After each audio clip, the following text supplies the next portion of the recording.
আসসালামু আলাইকুম, this is সায়াম। এখন আইসিটি টপিক সাজেশন নিয়ে কথা বলবো। প্রথম চ্যাপ্টার থেকে একটা সিকিউ আসবে এবং এমসিকিউ আসবে। তো কোন টপিকগুলো আমরা কতটা জোর দিয়ে পড়ব?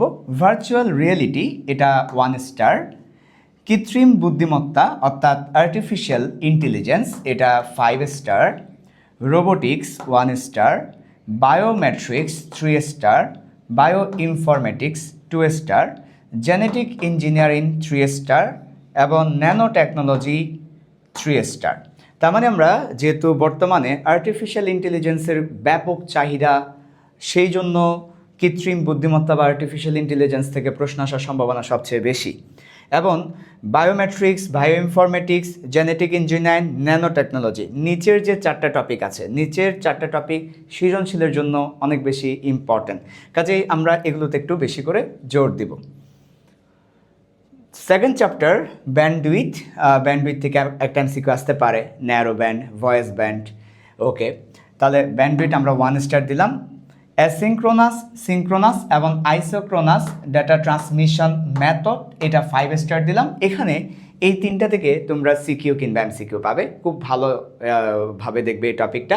Data transmission method, asynchronous, synchronous এবং আইসোক্রোনাসের তুলনাটা দেখবে, কোথায় কিভাবে ডাটা যাচ্ছে, তারপর হচ্ছে কার ইফিসিয়েন্সি কত, এই ব্যাপারগুলো। তারপর data transmission mode, data transmission মোডের মধ্যে আছে সিমপ্লেক্স, তারপর হচ্ছে যে হাফ ডুপ্লেক্স, ফুল ডুপ্লেক্স, তারপর আছে ইউনিকাস্ট, মাল্টিকাস্ট, ব্রডকাস্ট। এই ব্যাপারগুলো একটু তোমরা ভালো করে দেখবে। 2 স্টার ফর এমসিকিউ।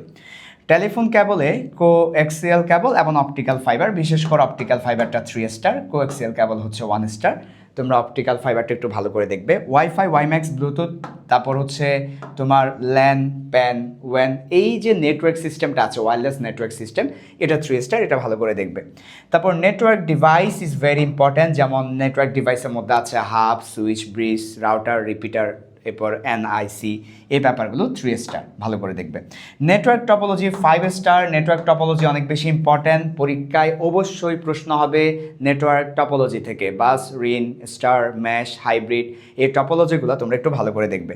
ক্লাউড কম্পিউটিংয়ের সুবিধা অসুবিধা, অনুধাবনমূলক প্রশ্ন হতে পারে, এমসিকিউ হতে পারে, 2 স্টার।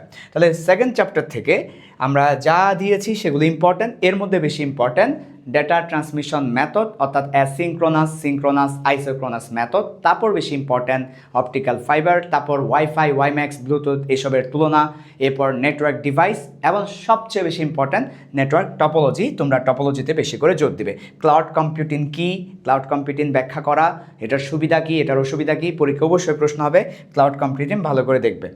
এরপর থার্ড চ্যাপ্টার, এটা সিকিউর জন্য খুবই ইম্পর্ট্যান্ট। সবচেয়ে বেশি সিকিউ যদি বলি তাহলে এই চ্যাপ্টার থেকেই আসবে।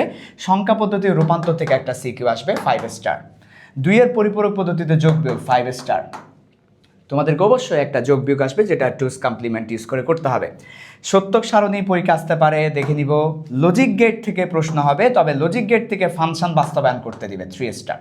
তোমাকে একটা লজিক গেট উদ্দীপকের মধ্যে দেওয়া থাকবে, ফাংশনটা লিখতে হবে, অথবা একটা ফাংশন দেওয়া থাকবে, লজিক গেট আঁকতে হবে। তাহলে তুমি ওই ফাংশনটাকে সিমপ্লিফিকেশন করে লজিক গেট আঁকবে, অথবা লজিক গেট থেকে যেই ফাংশনটা পাবো ওইটাকে সিমপ্লিফিকেশন করতে হতে পারে। তার মানে লজিক গেট থেকে আমরা ফাংশন অথবা ফাংশন থেকে লজিক গেট, এই ব্যাপারটা একটু দেখব। তারপর হাফ এডার, ফুল এডার থেকে মাস্ট প্রশ্ন হবে। তোমাকে বলা থাকবে হাফ এডার দিয়ে ফুল এডার বাস্তবায়ন করে দেখাও, সেই জন্য তুমি অবশ্যই হাফ এডার দিয়ে ফুল এডার বাস্তবায়নটা দেখে যাবে। আর রেজিস্টার একটু কঠিন, এমসিকিউ সিকিউ আসতে পারে, 2 স্টার দিয়ে রাখলাম। রেজিস্টার তোমরা যদি কঠিন লাগে স্কিপ করতে পারো। চ্যাপ্টার 4 ওয়েবসাইটের স্ট্রাকচার। ওয়েবসাইটের স্ট্রাকচারটা ভালো করে দেখবে। ওয়েবসাইটে কী ধরনের স্ট্রাকচার আছে, লিনিয়ার স্ট্রাকচার আছে, হাইব্রিড আছে, ট্রি আছে, তারপর আবার ডাইনামিক এবং স্ট্যাটিক। যদিও ডাইনামিক স্ট্যাটিক ওয়েবসাইটের স্ট্রাকচারের মধ্যে পড়ে না, এটা হচ্ছে ডাইনামিক এবং স্ট্যাটিক হচ্ছে ইউজার ইন্টারঅ্যাকশনের উপর ডিপেন্ড করে। ইউজার ইন্টারঅ্যাকশন করতে পারলে ডাইনামিক, না করতে পারলে স্ট্যাটিক, সেটার উপরে। ওয়েবসাইটের স্ট্রাকচারটা দেখবে, এটা 3 স্টার দিয়েছি। আর HTML কোড, এটা খুবই ইম্পর্ট্যান্ট তোমাদের, বিশেষ করে ইমেজ, হাইপার লিঙ্ক, টেবল তৈরি, লিস্ট, এই ব্যাপারগুলো একটু বেশি করে দেখবে। আবার অনেক সময় তোমাকে একটা উদ্দীপকের মধ্যে চিত্র দেওয়া থাকে বা আউটপুট দেওয়া থাকে, সেই আউটপুট দেখে কোড লিখতে হয়। আউটপুট দেখে কোড লেখা, এটা খুবই ইম্পর্ট্যান্ট। তার মানে মোট কথা HTML ভালো করে দেখতে হবে, বিশেষ করে টেবলটা দেখবে, টেবল পরীক্ষায় প্রশ্ন হবে। সি প্রোগ্রামিং, এখান থেকে দুইটা সিকিউ হবে যেখানে অ্যালগোরিদম ফ্লোচার্ট থাকবে, কোডিং থাকবে। কাজেই তোমরা অবশ্যই অ্যালগোরিদম ফ্লোচার্ট কোডিং একসাথে শিখবে। অর্থাৎ তুমি যখন যেই টপিকটা পড়বে সেই টপিকের অ্যালগোরিদম, সেই টপিকের ফ্লোচার্ট, সেই টপিকের কোডিং একসাথে তিনটাই করে ফেলবে, অন্যথায় কিন্তু তাহলে তোমার প্রেশার হয়ে যাবে এবং ঝামেলা হবে। তো প্রথমে ক্ষেত্রফল সংক্রান্ত, যেমন ত্রিভুজের ক্ষেত্রফল, বৃত্তের ক্ষেত্রফল কিংবা এ ধরনের ক্ষেত্রফল সংক্রান্ত কোডিংগুলা পরীক্ষা আসে। তিনটা সংখ্যা দেওয়া থাকবে, এর মধ্যে কোনটা বড় কিংবা কোনটা ছোট এইগুলা তুলনা আসবে। জোর ভেজোর কম আসে, লিপ ইয়ারের প্রোগ্রামিং আসতে পারে। সবচেয়ে বেশি পরীক্ষায় আসে লুপ, আর লুপের মধ্যে লুপ দিয়ে কি করতে হয়, ওই ধারার সমষ্টি কিংবা গুণফল বের করতে হয়। 5 স্টার। তোমাকে একটা উদ্দীপকের মধ্যে সিরিজ দেওয়া থাকবে, সিরিজটা তোমাকে বলবে এই সিরিজটার যোগফল নির্ণয় করে দেখাও, কিংবা সিরিজটা দেখাও, কিংবা গুণফল দিতে পারে, ফ্যাক্টোরিয়াল দিতে পারে, এগুলা দেখবে। আর একটু যদি কমপ্লেক্স কোডিং দেয় তাহলে সেক্ষেত্রে লসাগু, গসাগু, প্রাইম নাম্বার, এগুলাকে আমি 3 স্টার দিয়েছি, প্রাইম নাম্বারকে 3 স্টার দিয়েছি। সো লসাগু, গসাগু, প্রাইম নাম্বার এই তিনটে একটু ভালো করে দেখে যাবে। আর অ্যারে আছে, তারপর হচ্ছে ফিবোনাক্কি আছে, এগুলো একটু হার্ড কঠিন, তুমি অ্যারে চাইলে স্কিপ করতে পারো, দরকার নেই। তো এই, আর আমি চ্যাপ্টার 6 ডাটাবেস থেকে যদি বলি, ডাটাবেস আসলে সহজ, সত্যি কথা।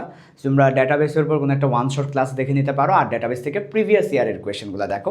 রিসেন্টলি শর্ট সিলেবাসে প্রশ্ন হয়নি, তারও আগে যখন ফুল সিলেবাসে পরীক্ষা হয়েছিল তখন যে প্রশ্নগুলো ডাটাবেস থেকে এসেছে, শুধু বোর্ড কোয়েশন, বোর্ডের এমসিকিউ এবং বোর্ডের সিকিউ দেখলেই চ্যাপ্টার 6 কভার হয়ে যাবে। ধন্যবাদ সবাইকে।